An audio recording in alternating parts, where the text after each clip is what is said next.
The House is expected to pass a bill that would create an independent commission to investigate the January 6th attack on the U.S. Capitol. The bipartisan panel would be evenly split between Republicans and Democrats, but it may face an uphill battle in the Senate. Minority Leader Mitch McConnell delivered a blow to the proposal Wednesday by saying he'd vote against it. It's not at all clear what new facts or additional investigation yet another commission could actually lay on top of existing efforts by law enforcement and Congress. The facts have come out, and they'll continue to come out. What is clear is that House Democrats have handled this proposal in partisan bad faith, going right back to the beginning.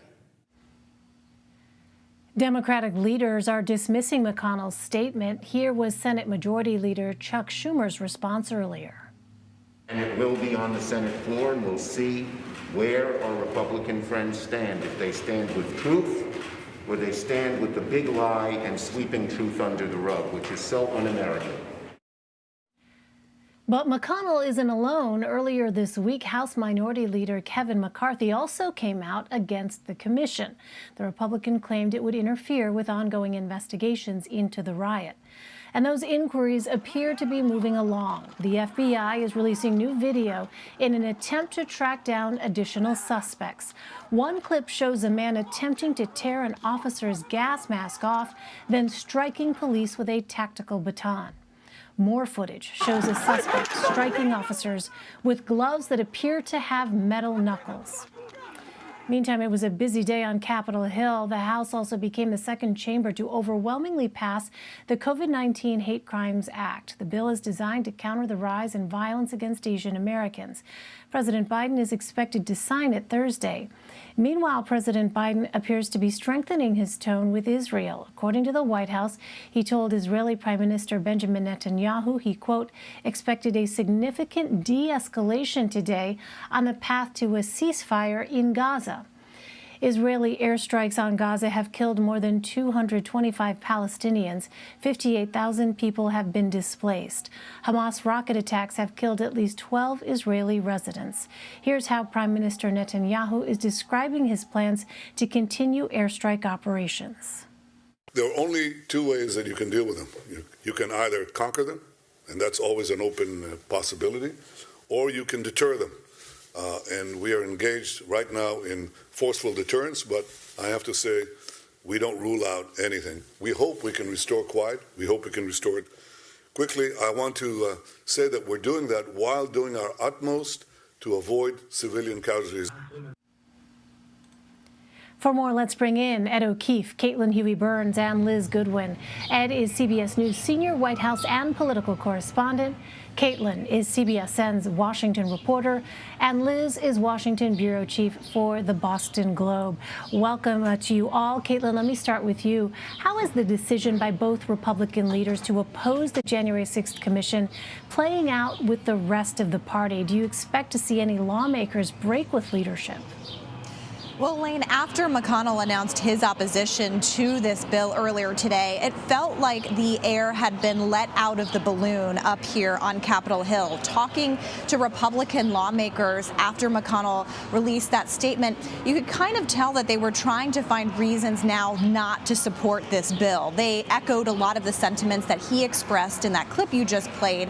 They argued that they had concerns about this, how staffing would work, that this process could drag on and on, even threatening to overtake their message in an election year. And you also heard from lawmakers that they think that the committees of jurisdiction already overseeing some of this should just continue with their work. So certainly these statements have had an impact on Republican support here on Capitol Hill. Now, we're watching this House vote to see if there is more bipartisan support on the House side. if a number of Republicans join with Democrats to support this bill, whether that places any pressure over here on the Senate side for more Republicans to support this bill. But even those who are inclined to support the commission say that they do want to see some changes if it makes it over here to the House side. For example, take a listen to what Senator Susan Collins had to say. I believe that a properly structured and run commission could be helpful and give us lessons to learn. My concern is that I think the staff should be chosen by both sides, that it should not be partisan, and that the commission should finish its work by the end of the year, again, to avoid the partisanship that inevitably is associated with the election year. Now, the legislation states that they would have to wrap up their work by the end of this year. But Collins is interesting because she's one of 7 Republicans who voted to impeach Donald Trump here on the Senate side, voted to convict him, rather, earlier this year. So those are the 7 that we've been watching to see if they would also vote for this commission. But that means that Republicans, there would still need to be 3 additional Republicans for this to pass the Senate. And given the conversations that we've had up here and given what we've been hearing from lawmakers, that seems like a very uphill climb. Now, Nancy Pelosi earlier today indicated that if they can't get this through Congress, she might be able to go it alone through a partisan investigation into this. So we'll wait and see kind of how that pans out. But among Republicans, there definitely seems to be this sense of wanting to move on and not focus on January 6th, especially as they are trying to keep the focus on Biden, as they're trying to win back seats in the House and Senate. The politics are overriding a lot of this. Ed, I want to ask you about something we're just beginning to learn of, and that is some swift reaction here and forceful reaction to Republican opposition to this commission by the U.S. Capitol Police. What have you learned? Yeah, this is a strong reaction here from what is a letter that is sent by members of the Capitol Police, not signed by police agency leadership, but just signed by proud members of the United States Capitol Police. And in the letter, they criticize Republican members who say they plan to be opposed to the creation of this bipartisan commission. I'm just going to read part of it to you, obtained a little while ago by our Rebecca Kaplan. They say the brave men and women of the USCP, United States Capitol Police, were subjected to hours and hours of physical trauma, which has led to months of mental anguish. If you look around the Capitol building, you still have doors that are broken, windows still smashed, and in some cases missing. Officers are forced to go to work with the daily reminder of what happened that dreadful day. On January 6th, where some officers served their last day in a U.S. Capitol Police uniform, and not by choice, we would hope that the members whom we took an oath to protect would at the very minimum support an investigation to get to the bottom of, and this word is capitalized, everyone responsible, and hold them 100% accountable no matter the title or position they hold or held. It is inconceivable that some of the members we protect would downplay the events of January 6th. Member safety was dependent upon the heroic actions of USCP. It is a privileged assumption for members to have the point of view that, quote, it wasn't that bad, unquote. That privilege exists because the brave men and women of the USCP protected you, the members. So again, that's a incredibly strong and unprecedented rebuke by the police agency that protects members of Congress, saying to some of those members of Congress, how could you be opposed to some bipartisan, broader investigation to look into why it was we were targeted, why it is that our colleagues were killed and injured seriously on January 6th. And we should point out and remind people, there are some House and Senate committees that are holding investigations and hearings of their own to review what happened. This commission would be a bipartisan, bicameral, meaning both chamber body. As proposed, it would include former government officials or experts on law enforcement and security matters, no member of Congress. Democrats and Republicans would appoint 5 each. Democrats would get to appoint the chair by virtue of the fact that they run both chambers right now. So there are investigations that continue. And of course, the FBI is now leading what may amount to be one of their largest investigations ever into what happened. But in this case, they're saying, how could you essentially, to what we know to be at least a few dozen Republicans who've publicly stated in one way or another that they're opposed to the creation of this commission. And coming shortly before the House votes, and maybe just a few days before the Senate takes it up, you got to wonder how this letter might affect the opinions of at least some of those lawmakers, especially if the broader public starts to hear about this coming from the police officers that protect them. That was going to be my question, Ed. Obviously, we can't speculate, but undoubtedly this was a letter intended to apply some pressure on those lawmakers who are not supportive at the moment of a bipartisan 1/6 commission. Ed, as someone who covered the other end of Pennsylvania Avenue on Capitol Hill, can you just, you talked about this being unprecedented, but can you just underscore what does this potentially suggest to you about the depth of feeling among those law enforcement officers who did endure, as the letter points out, what essentially was a combat situation for hours and hours on January 6th? Well, we know from reporting that our colleagues have done in the months since the attack that there are a lot of officers quite still upset about what happened, concerned that the threat may still be out there, concerned and angry about the fact that they believe their agency is still not being properly led or funded by Congress, and that they may need more support, both in terms of budgeting and personnel and equipment that that they don't currently have. And it's not that different, although for a different reason, than the kind of morale issues that police forces across the country are continuing to face